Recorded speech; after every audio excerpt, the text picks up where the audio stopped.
들으신 것처럼 특검이 한덕수 전 국무총리에게 징역 15년을 구형했고요. 지금 법원에서는 한덕수 전 총리 측의 최종 변론이 진행 중인 것으로 속보가 들어왔습니다.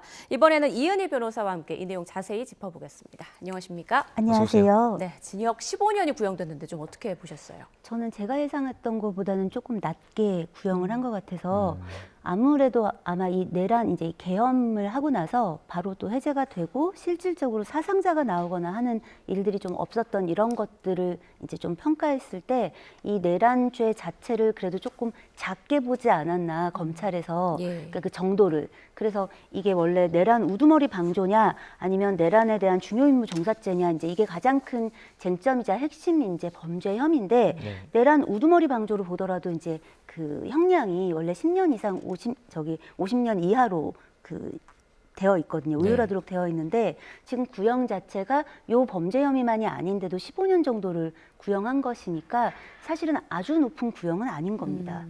그 혐의가 여러 개 있었는데 계엄 방조 그리고 그 계엄 해제 지연, 사후 계엄 선포문 작성 그리고 폐기 등인데요. 법원에서 가장 어떤 걸 좀 핵심적으로 봤을까요? 아무래도 이 계엄 자체에 대해서 역할이 있었느냐. 이제 이렇게 되면은 그 이제 우두머리에게 방조하는 정도가 아니라 중요 임무를 이제 수행했느냐를 보게 되는 것이고요.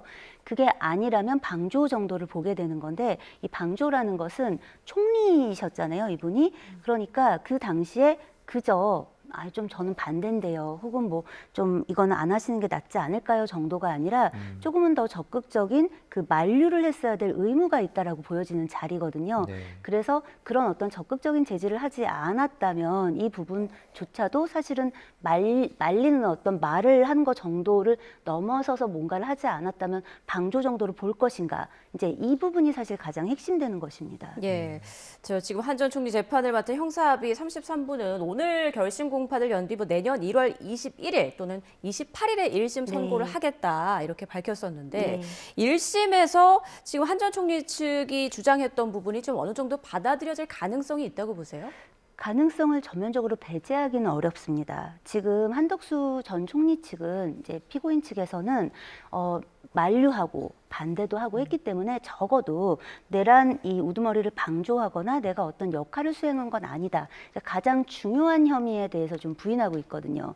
그리고 했던 말들은 기억이 나지 않는다. 뭐 하지만 나는 반대했다. 그리고 이제 그 윤석열 전 대통령도 뭐 이제 증인으로 나와가지고 한덕수 피고인이 이제 그 당시에 뭐 반대 취지로 이야기를 했다라는 정도의 증언은 했단 말이에요. 그런데 이제 뭐 또 이상민 전 장관이나 김용현 전 장관은 아예 증언을 또 하지 않았고 이제 이런 상황이니까 증거불충분 같은 부분들을 좀 이제 다퉈질 수 있으니 그 주장이 전혀 받아들여질 가능성이 없다라고 보기는 어렵습니다. 그런데 사실은 전반적으로 그 총리라는 자리는 굉장히 무거운 자리란 말이에요. 그 대통령이 예를 들어 유고시 사실은 그 역할을 대행해야 하는 정도의 어떤 굉장히 중차대한 이제 그 직책이고 그런 예우를 받고 이제 이런 자리인데 그 자리에서 내가 계엄하는 걸 알고 있었고 이런 부분에 대해서 일정 부분 그 어떤 좀 적극적인 만류를 하고 뭔가 이런 어떤 절차에 있어서 좀 어떤 직을 걸든 어떤 자기의 위험을 감수하든 뭔가 어떤 액션을 하지 않았는데 그 자체를 그저 방조하지 않았다. 그냥 이 정도면 뭐 반대를 한 거다. 이렇게 인정을 받아줄 것인가. 그건 좀 어렵지 않을까라는 생각이 듭니다. 전체적으로 그동안 나왔던 현출된 증거라든가 CCTV라든가 뭐 여러 증인들의 어떤 증언들을 그 종합적으로 봤을 때는 방조 혐의 정도는 인정이 될 것으로 보통은 좀 전망들을 하고 있습니다. 앞서 특검이 이제 징역 15년을 부형을 했고 지금 한덕수 전 총리 측에서 최종 변론을 진행 중이라는 소식을 저희가 전해드렸는데요. 관련해서 좀 자세한 내용이 좀 들어왔습니다. 한덕수 전 총리 측에서 최종 변론에서 이제 공소장을 변경한 것이 위법이다 이렇게 주장을 하고 있다고 합니다. 내란 방조와 종사, 그러니까 기본적인 사실과 관계가 다르다라고 주장을 하고 있는데요. 내란 방조 같은 경우에는 행위 인식과 방조의 고의가 있어야 하고 내란 종사는 이제 모의 참여, 지휘 등의 행위를 해야 하는데 그러니까 한 전 총리는 이런 특정적인 행위를 하지 않았다 이렇게 주장을 하고 있는 것 같습니다. 그래서 행위 사실 변경 없이 이런 적용하는 법조항만 추가를 하는 것은 잘못됐다. 다시 말해 공소장 변경은 위법이다. 이렇게 계속 주장을 하는 것 같거든요. 공소장 변경 위법이 좀 받아들여지기는 쉽지 않아 보이는데요. 왜냐하면 우리가 어떤 행위들을 이제 보통 바라볼 때 보통 형사사건에서 주의적으로 이제 그 범죄 혐의를 적용하고 또 이제 이게 안 된다면 예비적으로 이런 혐의를 적용해 봐 주십시오. 이렇게 이제 공소장을 구성하기도 하고요. 네. 또 어떤 것들이 뭐 경합한다라는 표현을 써요. 뭐 행위가 실체적으로 경합을 했니, 상상적으로 경합을 했니 같은 이야기들도 합니다. 그러니까 어떤 한 행위를 했는데 결과적으로 그게 여러 개의 범죄를 구성하기도 하고 뭐 이제 이런 일들이 있잖아요. 그렇기 때문에 이제 공소장 변경이라는 것은 이 공소 사실 자체에 동일성에 큰 문제가 없다면 그런 어떤 혐의들을 살펴봐 달라라고 하는 것들을 할 수 있도록 해놓은 거예요. 그래서 피고인의 방어권에 큰 지장이 없다면. 그런데 지금 한덕수 총리가 이 계엄 당시에 했고 혹은 안 했고 한 것들이 문제가 된 행위들에 대해서는 어느 정도 다 현출이 되어 있는 상황이고 네. 그것에 대한 갑론을박이 있었잖아요. 그런데 이제 이것을 나중에 공소장 변경했다라는 것만으로 이게 공소장에 좀 위반이 이 변경에는 절차상 위반이 있다라고 얘기하는 건 좀 무리하지 않을까라는 생각이 듭니다. 네, 한덕수 전 총리 측에서는 지금 계속 내란 방조는 행위 인식과 방조의 고의가 있어야 하는데 그런 부분이 없었다라고 주장을 하고 있는데요. 마지막 신문 과정에서의 한 전 총리의 발언 잠깐 듣고 오겠습니다. 대통령으로부터 계엄에 대한 얘기를 듣고서부터는 제가 어떤 경위를 거쳐서 무슨 일을 했었는지에 대한 그러한 기억이 굉장히 부족하다. 그렇게 느끼고 있고요. 거의 뭐 멘붕 상태 내지는 정말 좀 뭔가 보고 듣고는 합니다만 그것이 제대로 이렇게 들어와서 인지가 되는 그런 상황은 정말 아니었다. 피고인이 비상계엄을 막을 생각이 있었다면 지금 최상목이랑 조태열이 저렇게 윤석열한테 제고해달라 이렇게 말을 할 때는 피고인도 반대하기 아주 좋은 환경 아닙니까? 같이 두 명이 제고해달라고 하고 있으니까 같이 비상계엄은 안 됩니다. 제고해달라고 같이 호응할 수 있는 아주 좋은 시기인데 그러니까 왜 가만히 계셨습니까? 그러니까 저는 저 안에서 대통령께 말씀드렸고 그리고 2번 정도 들어갈 때마다 그게 저는 계속 만류하는 그런 입장을 계속 대통령께 전달을 하고 있었거든요. 근데 지금 생각해 보면 저도 더 좀 열심히 거기에 그 합류를 해가지고 그런 행동을 했으면은 훨씬 더 좋았겠다 하는 그런 뭐 아쉬움은 굉장히 가지고 있습니다.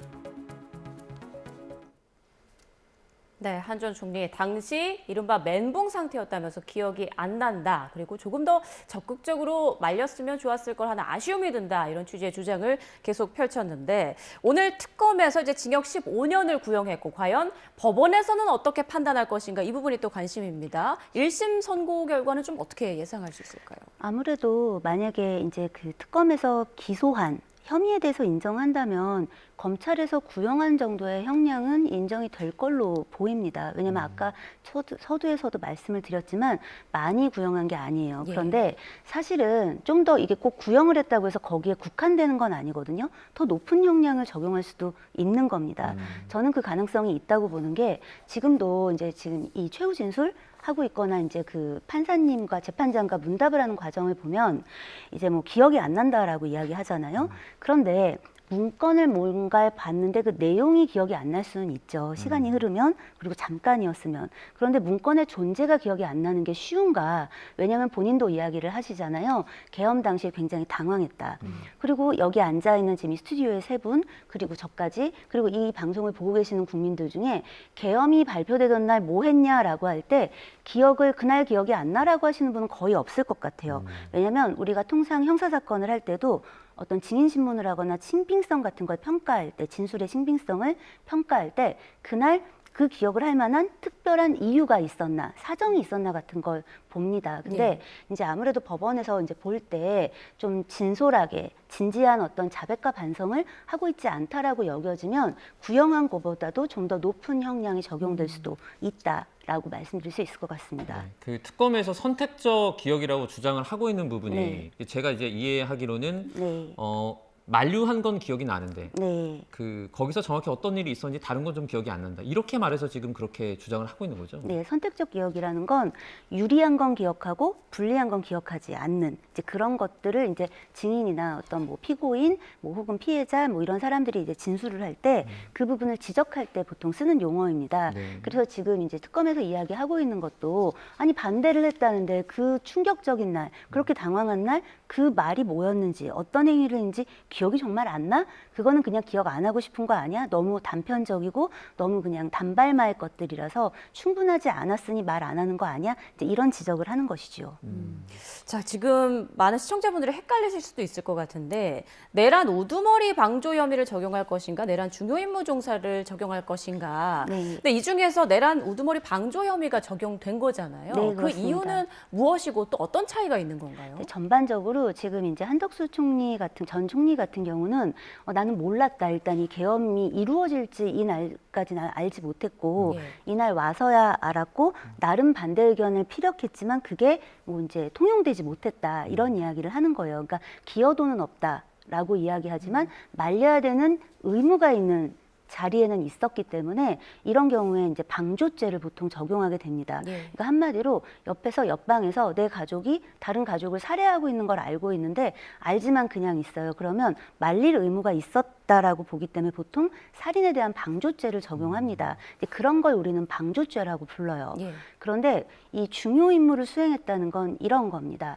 지금 이제 계속해서 얘기되어지는 것들 중에 하나가 이상민 전 장관과 그 한덕수 전 총리가 둘이서 이제 CCTV 상에 보면 대화를 하는 장면이 나온다고 합니다. 예. 그리고 이야기되어지는 것들이 이날 단전단수 이야기가 있었다. 뭐 이제 이런 이야기들도 이제 나오는데 다만 이런 부분들이 정말 지시가 있었는지 논의가 있었는지 이제 이런 것들이 있는데 이건 그 당시 계엄을 하는 것에 대한 구체적인 어떤 행위들이잖아요. 이런 것들을 협의하거나 지시하거나 했다면 사실은 중요 임무를 했다라고 보여지는 것인 거고요. 그냥 그거는 그런 것까지는 아니더라도 좀 더 말려야 될 의무가 있는데 그걸 하지 않고 그냥 내 의견은 이 정도 하고 속수무책 그냥 수수방관하고 있었다면 그거는 해야 될 의무를 안 하는 거니까 의무가 있는 자니까 그러니까 그런 경우에는 방조죄가 적용될 가능성이 큰 겁니다. 네. 만약에 재판 결과 1심 선고가 나오게 되면 윤 전 대통령 재판에도 영향을 미친다고 보십니까? 왜냐하면 영향을 줄 수밖에 없는 게 우선 양형면에서도 그렇고 유무죄도 그렇습니다. 윤 전 대통령은 지금 자기가 무죄라고 주장하고 있잖아요. 네. 내란이 아니다, 아니었다라고 얘기하고 있는데 애초에 지금 한덕수 전 총리에 대한 혐의도 내란을 전제로 하고 있는 거잖아요. 네. 그러니까 이게 유죄가 나온다는 건 내란이 인정되는 거예요, 사실상. 판단 이유라고 얘기하는데 판단 이유 중에 내란 인정이 있는 건 거죠. 그러니 윤석열 전 대통령 이 재판에도 영향을 주게 되고 양형도 어쨌든 최초에 지금 이제 판결이 나오는 거니까 이 부분을 좀 기준점 삼게 될 가능성이 좀 더 높습니다. 네, 알겠습니다. 한덕수 전 총리에 대한 징역 15년 구형 그 배경 짚어봤습니다. 지금까지 이은희 변호사와 함께했습니다. 고맙습니다. 고맙습니다. 감사합니다.